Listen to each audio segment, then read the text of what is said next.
Olá, meus amigos, estamos chegando ao final desta nossa aventura no livro de Daniel.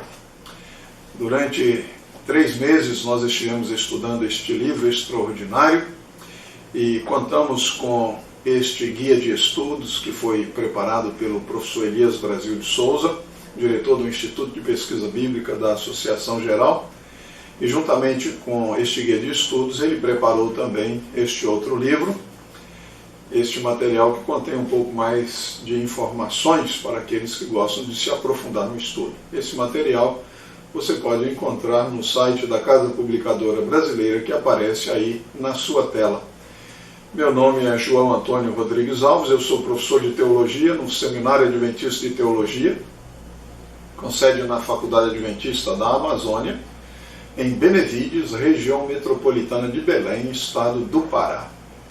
Neste último estudo que faremos do livro de Daniel, capítulo 12, nós iremos abordar alguns temas que são extremamente relevantes para nós na atualidade, para todo aquele que está se preparando para um encontro com Cristo. Será que deveríamos ficar temerosos diante das coisas que estão acontecendo em nosso mundo? No momento atual, o mundo está assombrado com a ameaça representada pelo coronavírus. Há outras ameaças também. Será que nós devemos nos espantar com tudo isso? Ou nós podemos ainda manter acesa a nossa fé, a nossa confiança em Deus, a nossa esperança de que todas essas coisas em breve chegarão a um fim com o triunfo dos filhos de Deus?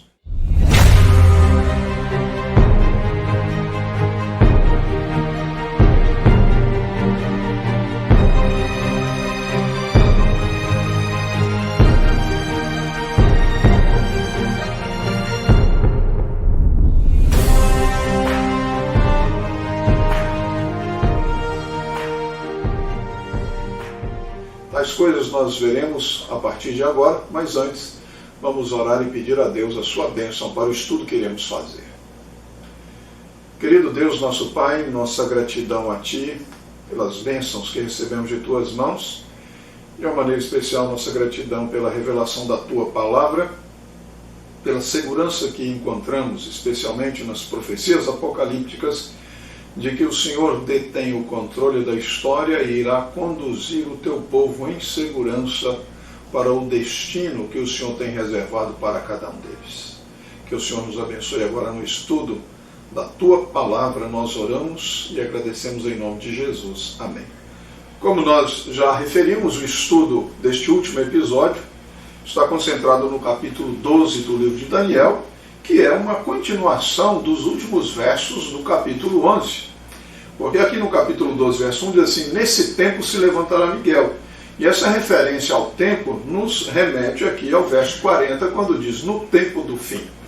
Então os acontecimentos aqui, especialmente estes que estão acontecendo, que estão sendo descritos, eles estão vinculados com o tempo do fim. Esta batalha envolvendo o rei do norte e o rei do sul, que nós vimos no episódio anterior, e o domínio do rei do norte sobre o rei do sul, a conquista. Nós mencionamos que há uma referência à Líbia, há uma referência à Etiópia, e isto mostra que o rei do sul ele ultrapassou os limites do Egito simbólico, ou seja, o seu domínio se estendeu por todo o mundo. Só que terminou o capítulo 11, verso 45, a última parte, dizendo que o rei do norte chegaria ao seu fim e não haveria quem tivesse condições de socorrê-lo. Então isso mostra a intervenção de Deus na história. E então o capítulo 12 é uma sequência, dizendo, nesse tempo se levantará Miguel. No episódio 11 desta série nós falamos sobre Miguel. Miguel, ele é apresentado aqui mais uma vez no capítulo 12. Agora veja, os capítulos 10 a 12, eles formam uma unidade literária.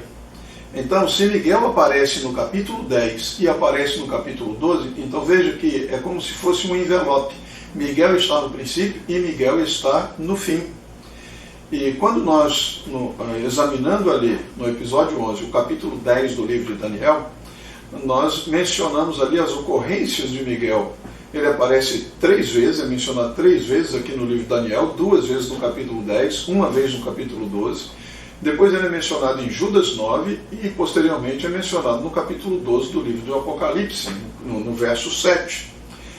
Você observa que todas as vezes, quando você lê os textos, todas as vezes em que Miguel é apresentado, ele é apresentado em um contexto de batalha.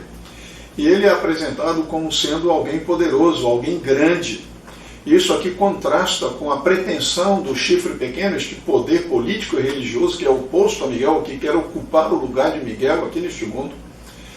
Miguel é alguém grande por si e ele merece essa grandeza. Agora o chifre pequeno quer usurpar uma grandeza que não lhe pertence. Miguel é chamado de o primeiro dos principais príncipes, como nós já vimos lá no capítulo 10, e este é um reconhecimento antigo dos estudiosos e que chegam nas palavras de Zócler, dizer que vários exegetas antigos reconheciam que Miguel era Cristo.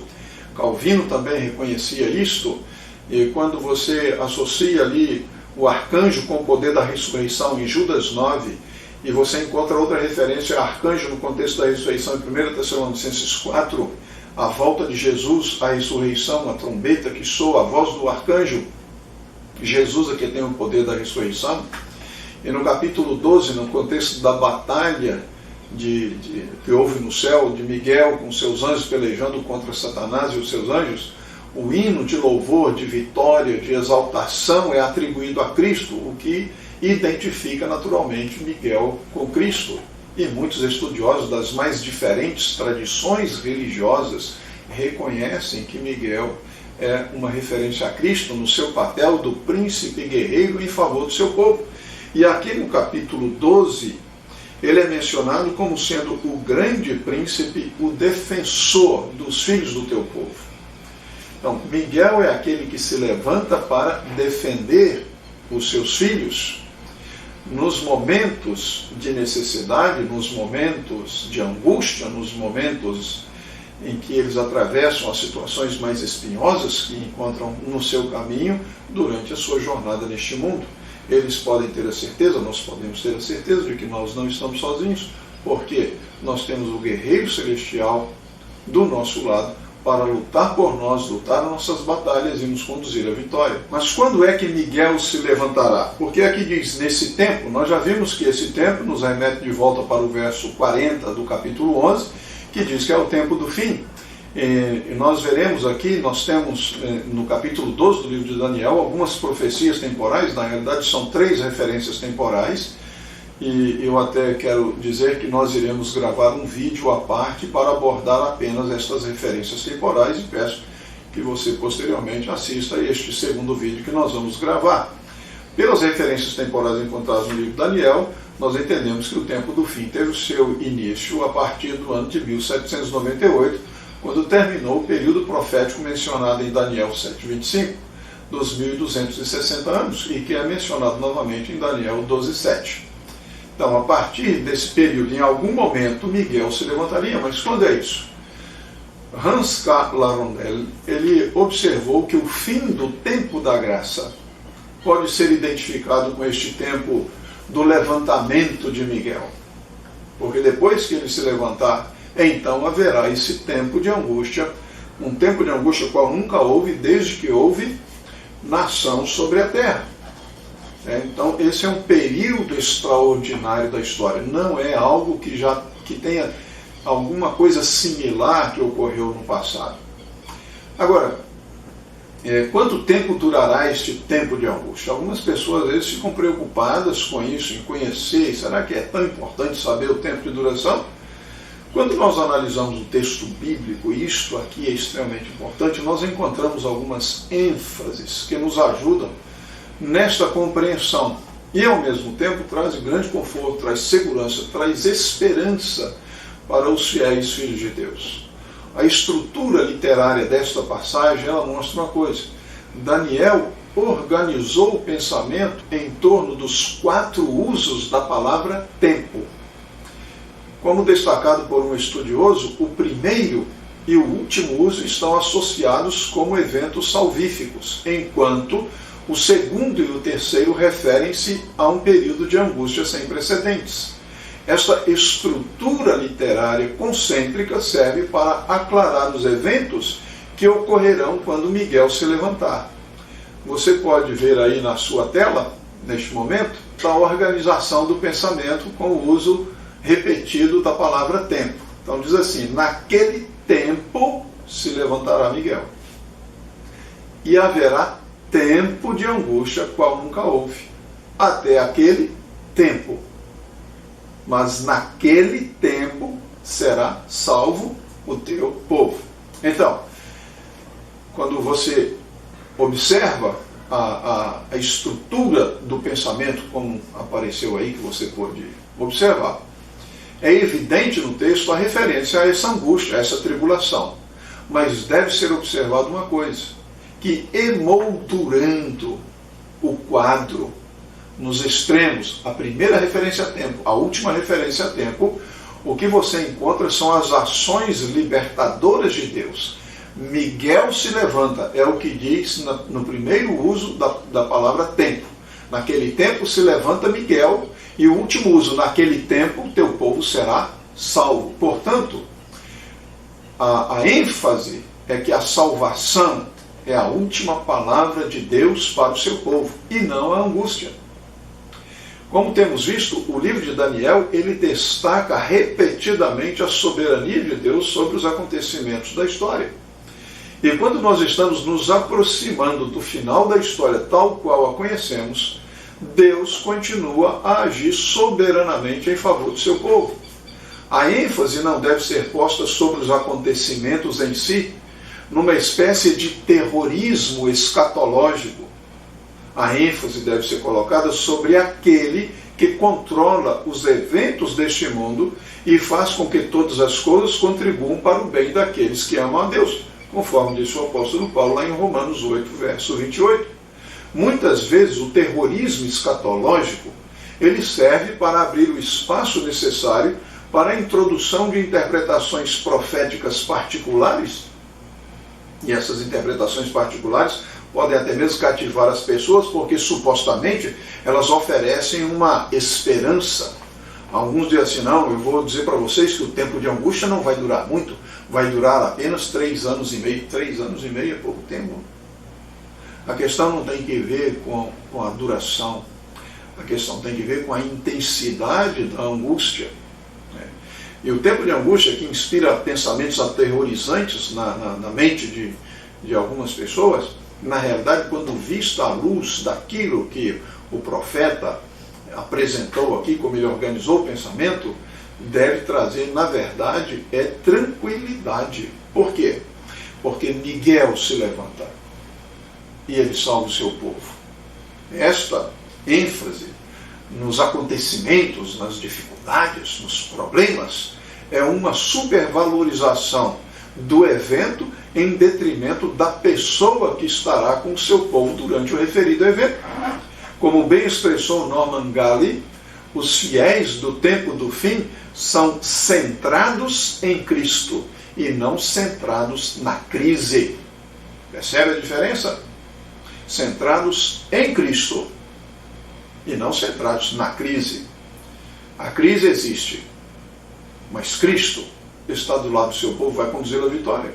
Então nós podemos estar em paz na certeza da vitória final.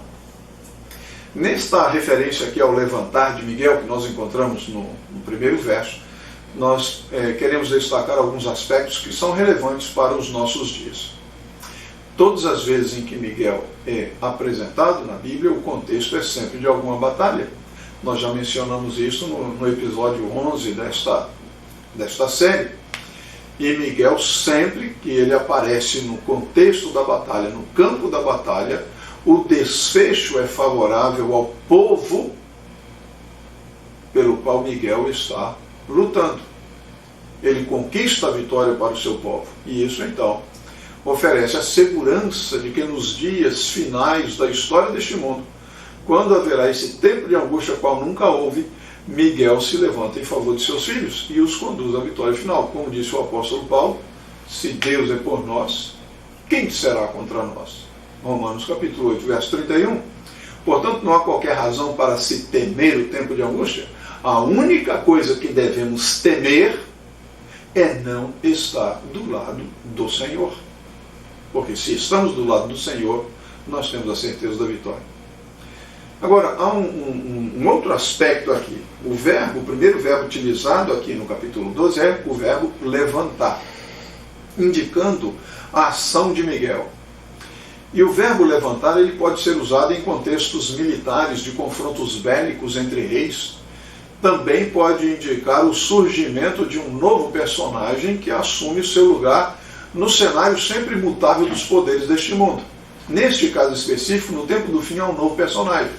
Miguel, que assume seu lugar e coloca um ponto final nas disputas humanas pelo poder. Esta ênfase já é encontrada lá no capítulo 7, em suas referências ao domínio exercido pelos diferentes animais ou pelos diferentes reinos, até que o Filho do Homem, ou seja, Miguel, ele recebe o domínio, que é qualificado de domínio eterno. E como nós vimos, o capítulo 7 do livro de Daniel é judicial. Os estudiosos reconhecem que nós estamos ali num contexto judicial. E o domínio do Filho do Homem é resultado do juízo celestial. E o texto de Daniel 12, verso 1, também destaca uma dimensão judicial ao se referir à salvação daquele cujo nome for achado escrito no livro. Este verbo, achado, na voz passiva, ele é utilizado no Antigo Testamento em contextos em que houve uma investigação judicial, com exame das evidências. Você pode conferir isso em Deuteronômio 22, 14, 17, 20, 27 e 28. Mais uma vez, é possível apreciar o contexto do juízo pré-advento neste parágrafo. Além disso, a referência a livro suscita naturalmente a pergunta: que livro está sendo mencionado aqui? Porque diz que todo aquele que for achado escrito no livro será salvo. No Antigo Testamento nós encontramos referência a vários livros celestiais. Nós temos a referência ao livro da vida, o livro da memória. Alguns estudiosos percebem aqui uma correspondência com Daniel 7.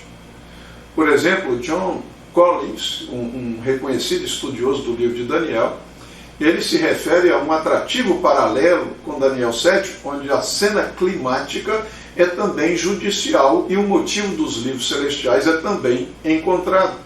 Um juiz está certamente implicado nos versos seguintes. E William Shea, ele também se refere à cena judicial do capítulo 7, com sua referência a livros, no plural. E aqui no capítulo 12, verso 1, nós encontramos referência a um livro, no singular. A conclusão é que, como resultado do juízo mencionado lá no capítulo 7, os nomes dos verdadeiros filhos de Deus permanecem escritos neste livro, que é o livro da vida do Cordeiro. Portanto, se o seu nome, se o nosso nome está escrito neste livro, nós seremos salvos por Cristo. E a nossa salvação depende unicamente da ação de Jesus em nosso favor. Esta dimensão judicial no texto de Daniel 12:1 já se encontra também no uso do verbo levantar. O verbo levantar, ele era usado comumente no Antigo Testamento num contexto judicial. Durante os procedimentos legais, os juízes normalmente se assentavam, mas na conclusão do juízo eles se levantavam para anunciar a sentença. Em Daniel 7, verso 9, Deus se assenta no início do juízo, e agora, ao finalizar os procedimentos legais, Miguel se levanta. Miguel é o defensor, ele é o protetor do seu povo, e ele garante a salvação eterna dos seus filhos. Como mencionou Collins e outros, embora o papel exato de Miguel, aqui em Daniel 12, verso 1, não seja especificado, pode ser entendido como um advogado judicial ou executor do juízo, ou ainda ambas as coisas. Portanto, o papel de Miguel no juízo deve trazer para nós segurança, deve trazer para nós o conforto, deve trazer para nós tranquilidade. O juízo não é contra o fiel Filho de Deus. O juízo, pelo contrário, ele é a favor do Filho de Deus. O juízo vai reverter a decisão dos tribunais humanos. Quantos fiéis filhos de Deus, no decorrer dos séculos, foram perseguidos e mortos pelos inimigos. e foram mortos como heréticos, foram mortos como aqueles que eram contrários a Deus. Só que agora o juízo vai mudar essas decisões e vai dizer assim, de fato, eles são fiéis, eles são meus filhos. E Jesus vai vindicar essa dimensão vindicativa do juízo, ela é extremamente importante e nós devemos mantê-la em mente sempre. Jesus está do nosso lado, está a nosso favor. O único perigo é se nós não estivermos do lado de Jesus. Por isso, nós precisamos tomar decisões contínuas, diariamente, de continuar ao lado de Jesus. Agora, uma questão importante aqui com relação ao tempo de angústia, porque talvez você já tenha conhecido pessoas que dizem que tem que fazer uma preparação especial para o tempo de angústia, quem sabe fazer um curso de sobrevivência na selva, curso de sobrevivência no deserto, que tipo de raízes nós podemos comer, como é que nós vamos purificar água para beber, e coisas desse tipo. Será que é necessário isso? Isso aqui é um negócio curioso, mas que evidencia uma falta de conhecimento da Bíblia. Ora, quando Moisés foi comissionado por Deus para liderar o seu povo saindo do Egito e fazendo uma longa travessia pelo deserto, Moisés, por acaso, teve treinamento de sobrevivência no deserto? O povo foi treinado em como sobreviver naquelas circunstâncias adversas? Nada disso foi requerido, porque foi a ação de Deus cuidando do seu povo. Uma nuvem que os protegia do calor do dia, uma coluna de fogo à noite, o maná que descia do céu, a água saía da rocha, o cuidado era de Deus. Quando Elias estava ali junto do ribeiro do Querite, quem é que entregava comida para Elias? Será que existia algum aplicativo? E então Elias usava o aplicativo, daí a pouco aparecia alguém numa moto ou num drone levando comida para Elias? Deus comissionou corvos para levarem comida para Elias. Portanto, a promessa de Deus é de cuidado do seu povo nesse tempo de angústia. Eu tenho aqui um texto que eu gostaria de ler, vai aparecer aí na sua tela, está em Primeiros Escritos, página 56, e diz assim: o Senhor tem me mostrado que é contrário à Bíblia fazer qualquer provisão para o tempo de angústia. Será para nós então tempo de confiar inteiramente em Deus, e Ele nos sustentará.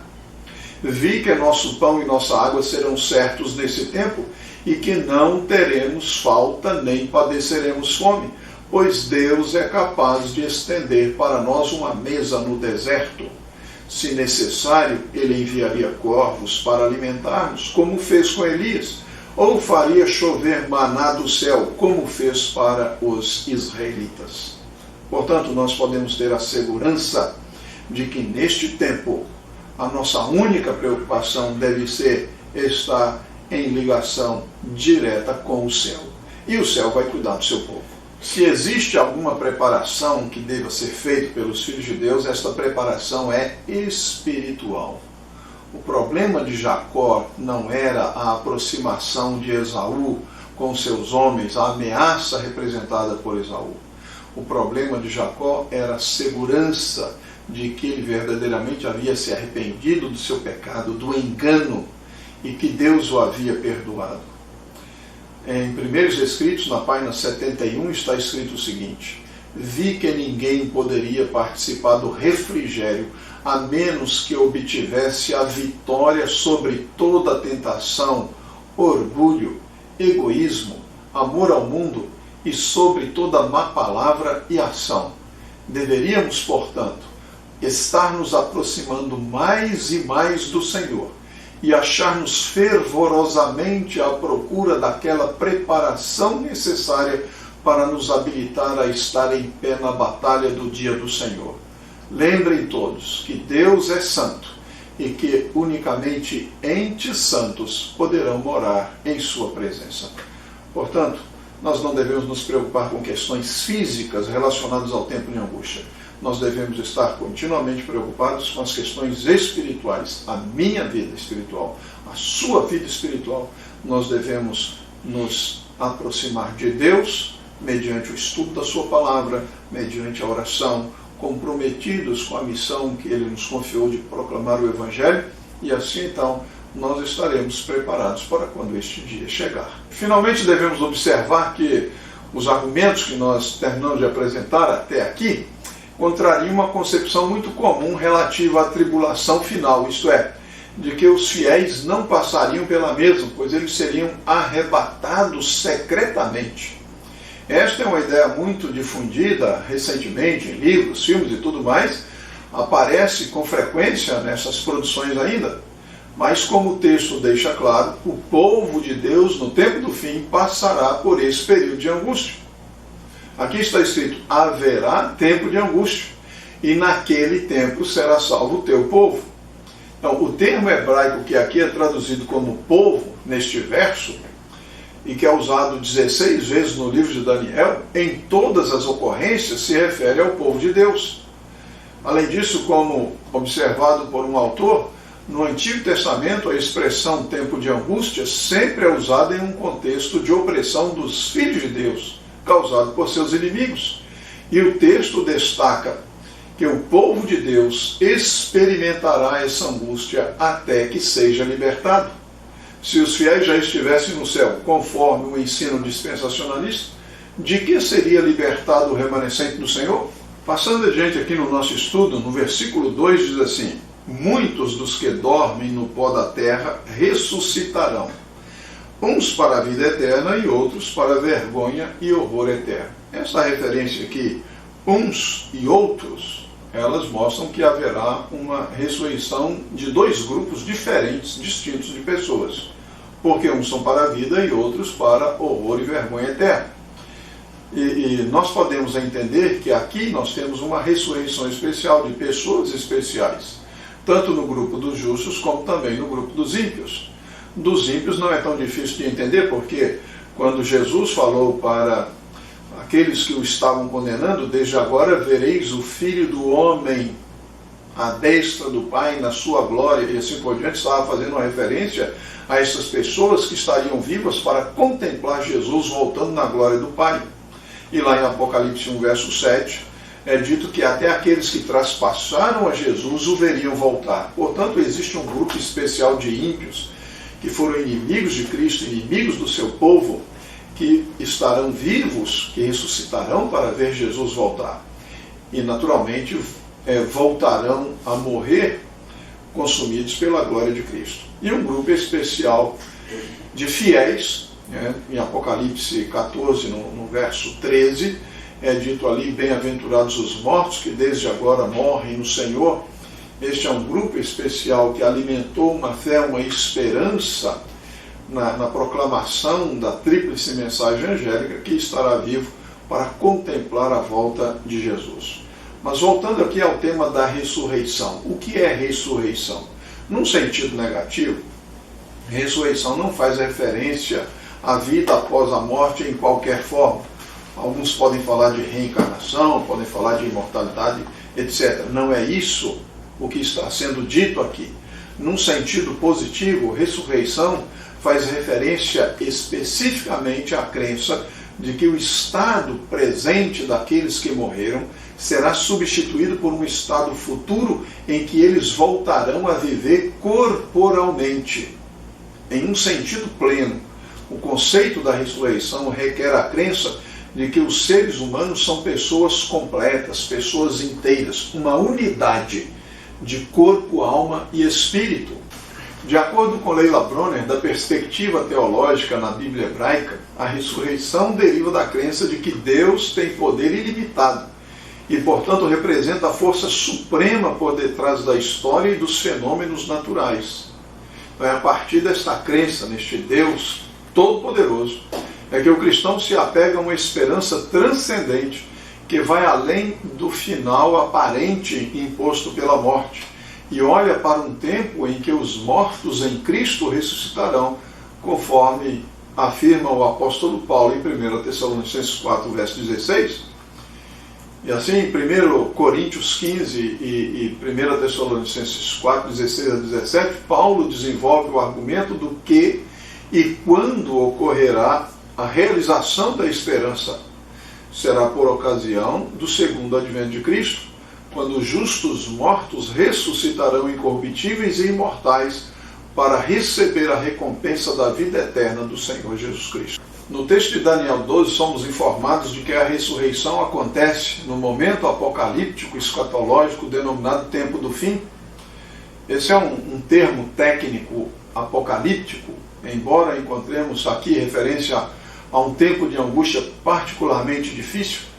É assegurado que é nesse tempo de dura prova que Miguel se levanta para defender e livrar o seu povo, e como parte das ações divinas em favor dos fiéis encontra-se a ressurreição, que nada mais é do que a libertação do último inimigo a ser derrotado, ou seja, a morte. Em resumo, no tempo de maior angústia, testemunhamos a maior manifestação do poder de Deus, trazendo de volta à vida os seus filhos, libertando-os do poder da morte. E daqui então passamos para o último versículo do livro de Daniel, é o verso 13.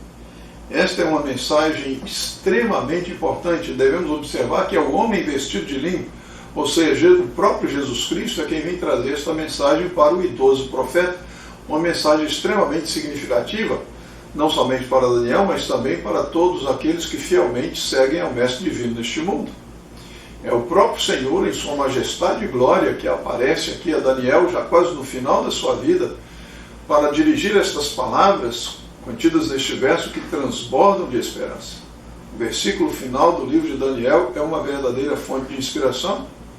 A última mensagem de Cristo para o seu servo ali em Babilônia: tu, porém, segue o teu caminho até o fim, pois descansarás, mas ao fim dos dias te levantarás para receber a tua herança.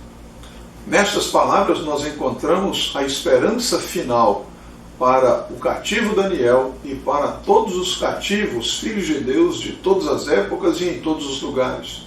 Não importa o tipo de cativeiro, em Deus há sempre uma esperança que ressignifica o passado, agrega sentido ao presente e ilumina o futuro. Podemos confiar que os nossos melhores dias, pela fé em Cristo, ainda estão por vir. Mas neste verso, Daniel foi desafiado e o cristão é desafiado a ser perseverante. Segue o teu caminho até ao fim.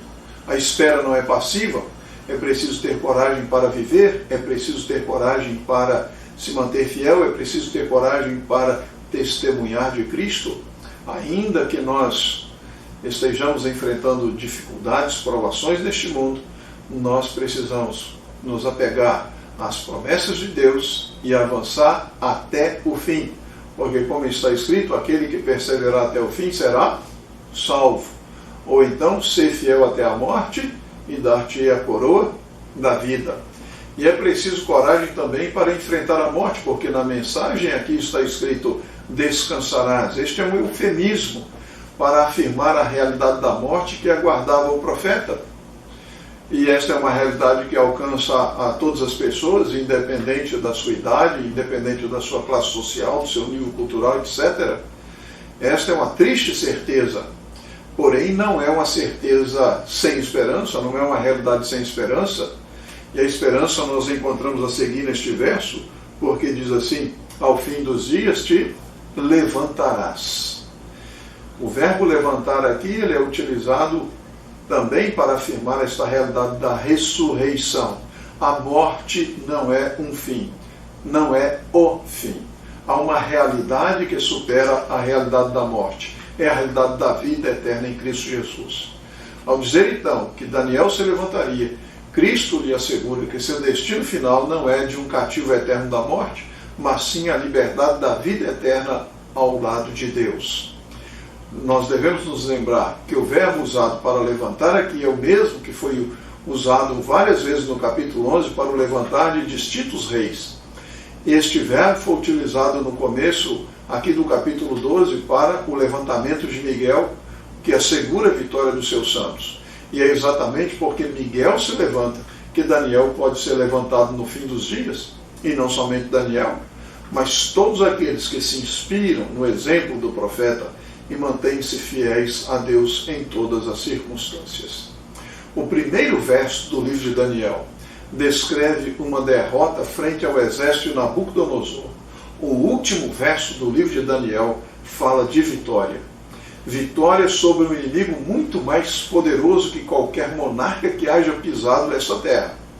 É a vitória sobre a própria morte.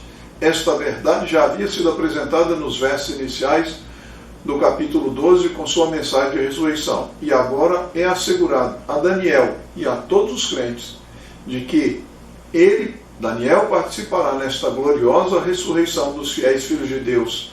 E cada um dos filhos de Deus que vive hoje, que confia em Cristo, também tem assegurado a certeza da vitória eterna ao lado de Jesus. E para que Daniel ressuscitaria?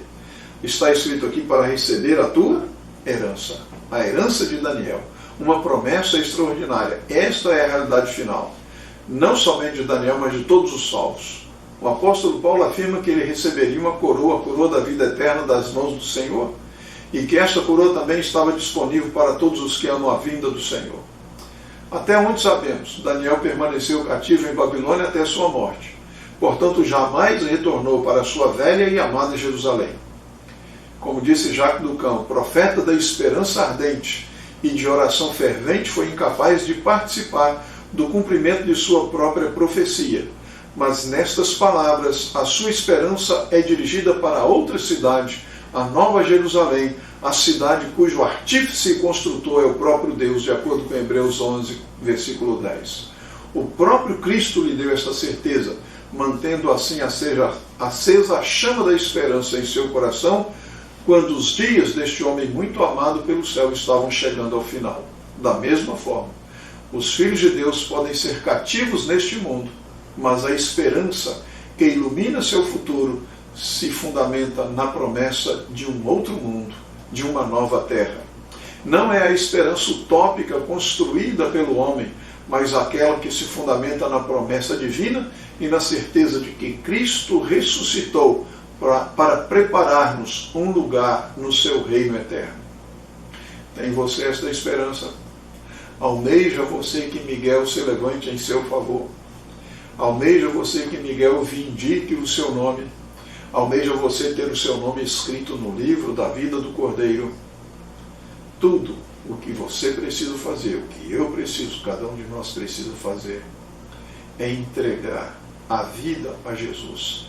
Aceitar o seu sacrifício expiatório, substitutivo na cruz do Calvário, e então viver como um verdadeiro Filho de Deus neste mundo, mas com os olhos voltados para o céu, de onde, em breve, o nosso Senhor se manifestará, voltará em toda a sua glória, na companhia dos seus anjos, para buscar todos os seus fiéis. Tem você essa esperança? Que Deus abençoe, fortaleça a sua fé a cada dia, e que um dia você também, cada um de nós, esteja no céu e conversemos com Daniel e perguntemos a eles os detalhes que não foram respondidos. Que Deus abençoe.